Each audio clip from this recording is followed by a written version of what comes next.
ఇచ్చే పథకం. జగనన్న గారు అమ్మఒడి పథకం కింద ఎలక్షన్లకు వెళ్ళినప్పుడు 5 సంవత్సరాలకి క్రితం 2 బిడ్డలకు చొప్పున 15,000 ఇస్తానని చెప్పారు. ఎన్నికలు గెలిచాడు, 2 బిడ్డలు పోయారు. ఒక బిడ్డకు మాత్రం మహిళలకంటే సగానికి సగం కట్ చేసి 15,000 ఇస్తున్నారు. కానీ అన్ని ఖర్చులు పెరిగిపోయాయి. ఆ 15,000 ఏ మూలకు సరిపోవటం లేదు. జగనన్న గారు 11 రేషన్ సరుకులు 11 ఇస్తామని చెప్పి ఇస్తున్నదన్నీ 3. మరి ఎలా సరిపోతాయి? ఎలా బతకాలి?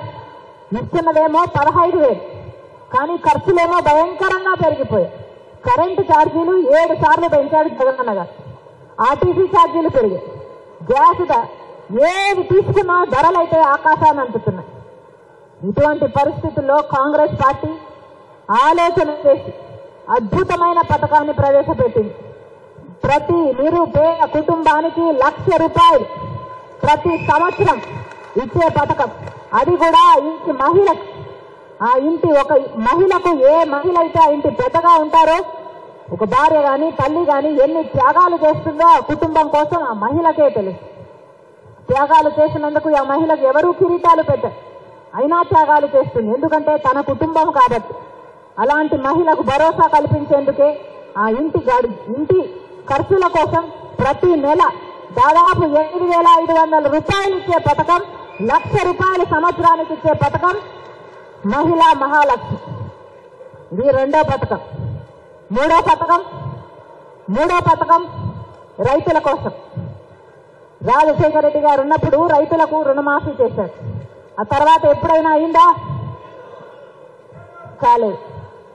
కాబట్టి ఆ రోజు రాజశేఖర రెడ్డి గారు రుణమాఫీ చేయగలిగాడు అంటే కాంగ్రెస్ పార్టీ అధికారంలో ఉంది కాబట్టి చేయగలిగారు. మళ్ళీ అదే కాంగ్రెస్ పార్టీ మాటిస్తుంది. కాంగ్రెస్ పార్టీ అధికారంలోకి వచ్చినాక రైతుల కోసం రుణమాఫీ 2 లక్షల వరకు, 2 లక్షల వరకు రైతుల రుణమాఫీ. ఇది 3వ పథకం. రైతులందరూ అప్పుల పాలు అయిపోయారు కాబట్టి ఆలోచన చేసి పెట్టిన పథకం రైతు రుణమాఫీ 2 లక్షల వరకు. 4వ పథకం స్వామినాథన్ కమిషన్ ప్రకారం రైతులకి మద్దతు ధర విషయంలో కాంగ్రెస్ పార్టీ అండగా నిలబడాలి అనుకుంది. కాబట్టి ఈరోజు కాంగ్రెస్ పార్టీ స్వామినాథన్ కమిషన్ సిఫార్సులు అంగీకరిస్తూ వాటిని అమలు చేయాలని, దానికో చట్టబద్ధత తేవాలని, రైతులకి ఏ పెట్టుబడి పెడతారో ఆ పెట్టుబడి ఇవ్వడమే కాకుండా పెట్టుబడి మీద 50% ఎక్కువ లాభం వచ్చేటట్టుగా మద్దతు ధర ఉండబోతుంది. పెట్టుబడి రైతుకు వెనక్కి రావడమే కాకుండా 50% లాభంతో వచ్చే కొత్త మద్దతు ధర. ఇది మనం ప్రజల్లోకి తీసుకెళ్ళాలి. ఇది 4వ గ్యారెంటీ. 5వ గ్యారెంటీ రాజశేఖర రెడ్డి గారు ముఖ్యమంత్రిగా ఉండి కాంగ్రెస్ పార్టీ అధికారంలో ఉన్నప్పుడు వచ్చిన పథకం ఉపాధి హామీ పథకం. మళ్ళీ రాజశేఖర రెడ్డి గారు వెళ్ళిపోయారు, కాంగ్రెస్ పార్టీ అధికారంలో లేకుండా పోయింది. ఇప్పుడు ఉపాధి హామీ పరిస్థితి ఏమిటి? జనాలంతా పాపం ఏడుస్తున్నారు, అయ్యో ఆ రోజులే బాగుండేవమ్మా అని. కాబట్టి ప్రవేశపెడుతున్నాం ఉపాధి హామీ పథకం కింద కనీస వేతనం కూలీలకు 400 రూపాయలు ప్రతిరోజు, 400 రూపాయలు ప్రతిరోజు ఇచ్చే పథకం 5వ గ్యారెంటీ. 6వ గ్యారెంటీ రాజశేఖర రెడ్డి గారు ఉన్నప్పుడు ఫీజు రీయింబర్స్మెంట్ ఉండేది. ఏది కావాలంటే అది చదువుకోండి, మీరు డాక్టర్ అవుతారా, మీరు ఇంజనీర్ అవుతారా, మీరు MBA చేస్తారా, మీరు MCA చేస్తారా అని రాజశేఖర రెడ్డి గారు ఫీజు రీయింబర్స్మెంట్ ప్రవేశపెట్టారు. మళ్ళీ బిడ్డలందరూ బేసికర్గా చదువుకోగలగాలి. అందుకే KG నుంచి PG వరకు ఉచితంగానే విద్య ఉండబోతుంది. ప్రతి తల్లిదండ్రులకి ప్రతి బిడ్డకి భరోసా ఇచ్చే పథకం 5వ గ్యారెంటీ. KG to PG ఉచిత విద్య.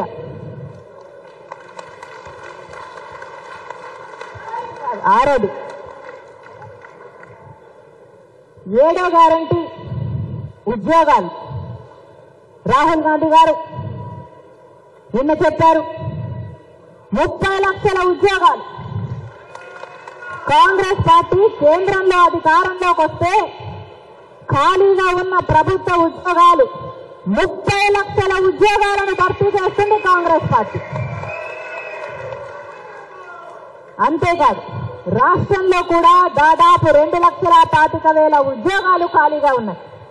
ఇదే ఉద్యోగాలు ఖాళీగా ఉండి జగన్మోహన్ రెడ్డి గారు అధికారంలోకి రాకముందు వాళ్ళ మేనిఫెస్టోలో చెప్పిన అంశం ఆ రోజు 2,30,000 ఉద్యోగాలు ఖాళీగా ఉన్నాయి, ప్రభుత్వ శాఖల్లో ఖాళీగా ఉన్నాయి, మేము అధికారంలోకి వస్తే వాటిని భర్తీ చేస్తామని చెప్పాడు జగనన్న గారు 5 సంవత్సరాల క్రితం.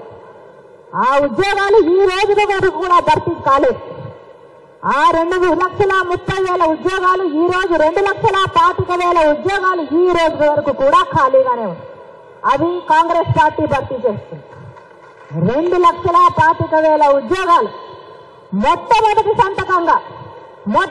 సంతకంగా రాష్ట్రంలో కాంగ్రెస్ పార్టీ అధికారంలోకి వచ్చిన వెంటనే మొట్టమొదటి సంతకంగా 2,25,000 ఉద్యోగాల మీద ఇస్తామని మరొకసారి మాటిస్తున్నాం. ఇది మన 7వ గ్యారంటీ. 8వ గ్యారంటీ రాజశేఖర రెడ్డి గారు ఉన్నప్పుడు లక్షల మందికి 40 లక్షల పైగా ఇందిరమ్మ ఇల్లు కట్టిన నాయకుడు రాజశేఖర రెడ్డి గారు. ఆ తర్వాత ఎవరూ పట్టించుకోలేదు. పేదవాడు ఎట్లా బతుకుతున్నాడు, ఎక్కడ ఉంటున్నాడు, గుడిసెలో ఉంటున్నాడా, బతుకుతున్నాడా, చస్తున్నాడా అని ఎవరూ ఆలోచన చేయలేదు. మళ్ళీ చెప్తున్నా, కాంగ్రెస్ పార్టీ మాత్రమే ప్రజల గురించి ఆలోచన చేసే పార్టీ కాబట్టి ఇల్లు లేని ప్రతి నిరుపేద కుటుంబానికి ఒక పక్కా ఇంటి కోసం 5 లక్షల రూపాయలు ఇచ్చే గ్యారంటీ 8వ గ్యారంటీ.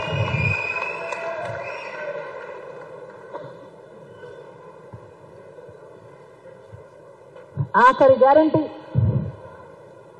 9వ guarantee pension. ఇప్పుడు వృద్ధులకు ఒకరికిస్తే ఒకరికివ్వరు, భార్యకిస్తే భర్తకివ్వరు, భర్తకిస్తే భార్యకివ్వరు. అంటే ఒకరే బతకాలా, ఒకరే తినాలా, ఇంకో తినొద్దా, ఇంకో చచ్చిపోవాలా? ఇద్దరికీ అవసరాలు ఉంటాయి, ఇద్దరు మందులు తెచ్చుకోవాలి, కానీ ఒక్కరికే ఇస్తున్నా.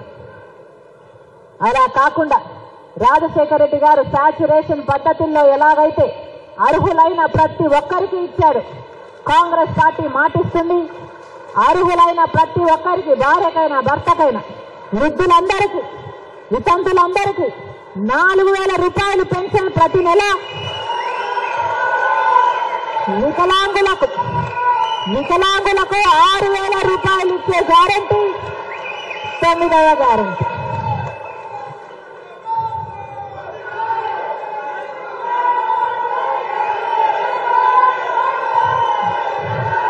ఇవి కాంగ్రెస్ పార్టీ ఇచ్చే గ్యారంటీలు.